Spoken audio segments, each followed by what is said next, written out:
It was the Raw season premiere, but trust me, when every single Monday night is like this, you wish it was the series finale. Welcome back, guys, to Fog Wrestling. Another bland Monday Night Raw. I don't know how people enjoy this, honestly. I know some people are going to say, oh no, it was good, you're just hating.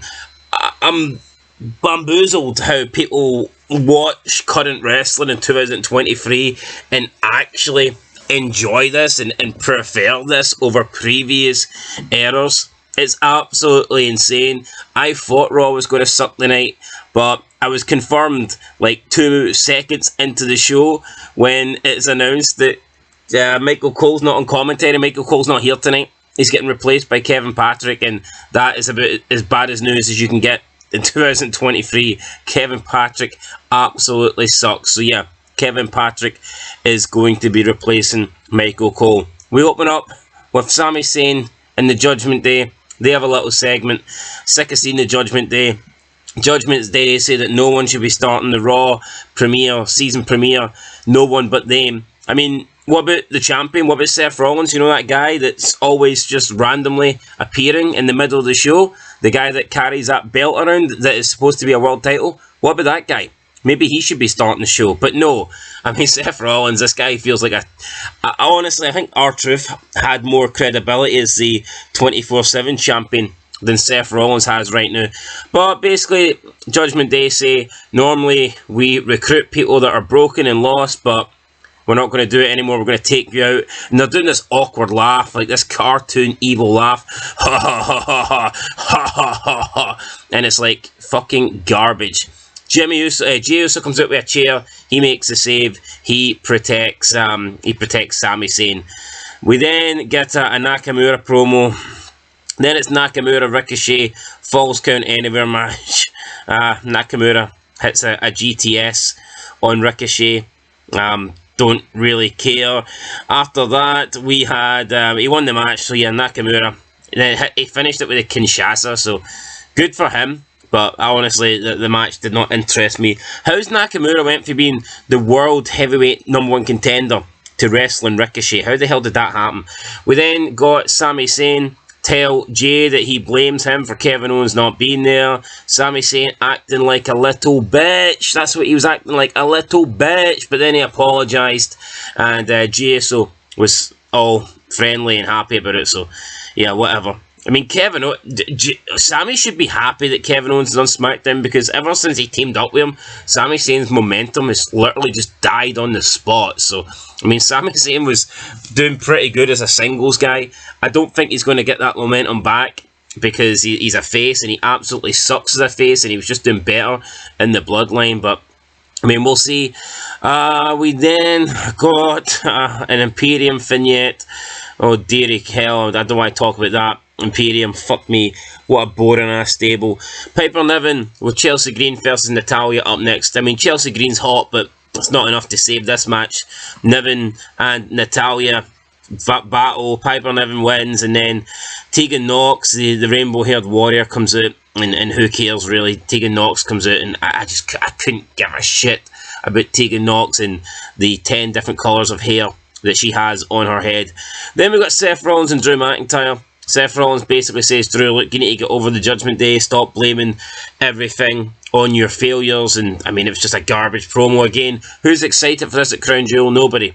Nobody. There's nothing here. Nothing edge-cutting. Just boring as fuck. No storyline. Just Seth doing the whole, oh, you've been cheated in the past, but you need to get over it. And then Drew's like, well, you get over it when the Judgment Day cost you so many times. Then Seth says, well, after you face me, you won't have anything to complain about, because you will lose fair and square. Then we got, what did we get next? We got Gargano versus Kaiser. Do I really need to talk about this? Fucking Kaiser versus, and I hate the way the announcer, is it Kayla Braxton or JoJo or whatever she's called? I hate the way she announces his name. She goes, Ludwig Kaiser.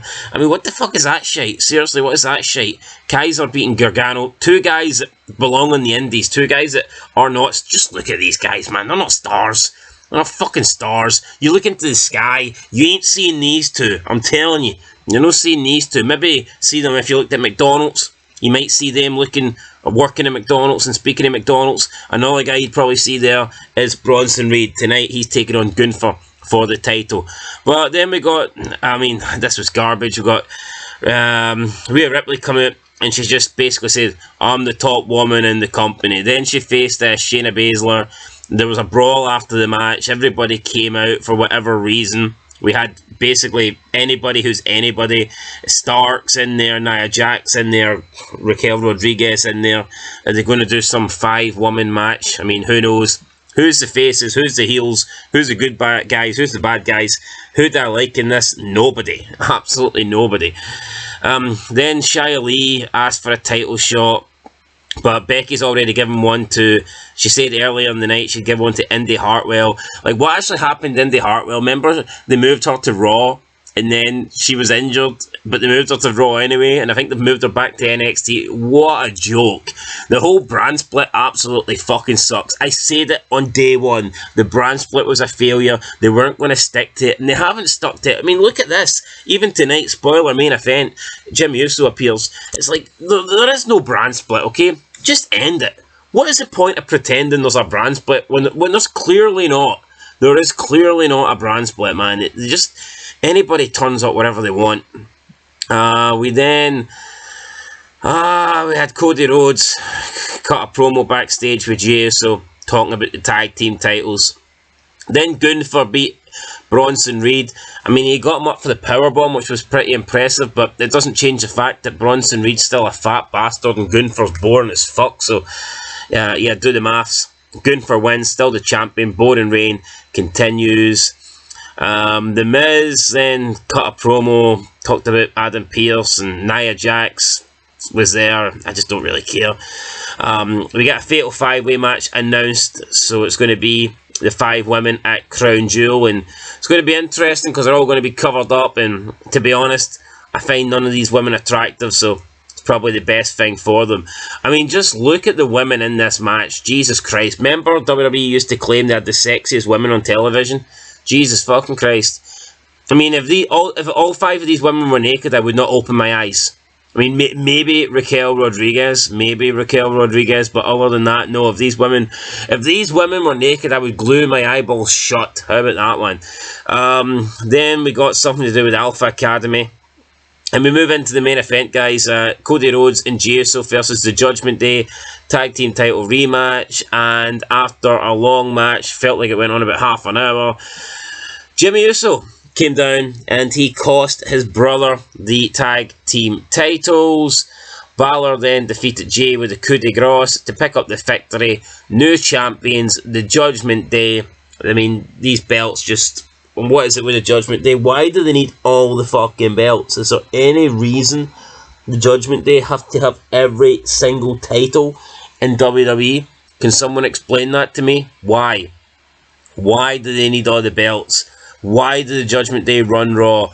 Why did the Judgment Day ruin WWE? Why did the Judgment Day get shoved down our throat? It's sickening. I hate the fucking Judgment Day. They're not interesting. Nobody on this show is interesting. SmackDown is the show to be on. At least on SmackDown, man, you'll get Cena, you'll get LA Knight, you'll get people that are interested. Grayson Waller. I mean, there's people that you can get behind on SmackDown. There's nobody on Raw. Raw is fucking garbage, and it's 3 hours as well. You factor in the 3 hours, 3 hours of horse shit, 3 hours of uninteresting wrestlers that nobody cares about. We've got a world champion that sucks. A world champion that feels like he's got a mid-card title at best. We have a faction that nobody likes. A faction that sucks. I mean, Raw has had lots of great factions over the year. Probably the greatest faction, Evolution. What a faction that was. Look at Evolution and look at the Judgment Day and tell me we haven't went downhill.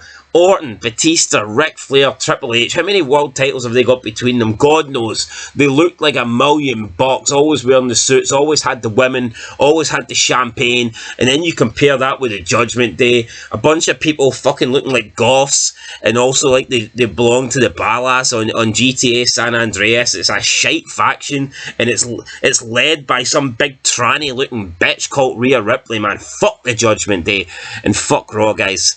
Got better things to do than watch this. Season premiere sucked. I'm giving it I was going to give it a 1. I'm giving it a 0. I'm giving this a 0 out of 10. Wasn't good. It wasn't, as Chris Benoit used to say, prove me wrong. This wasn't a good show. Let me know what you guys think down below. But yeah, for me, it absolutely sucked. I will catch you in the next one. And of course, until then, I'm a bit tired, mate. Who knows? Maybe I'll enjoy the next show. But I didn't enjoy this, guys. I thought it sucked. Till next time, peace.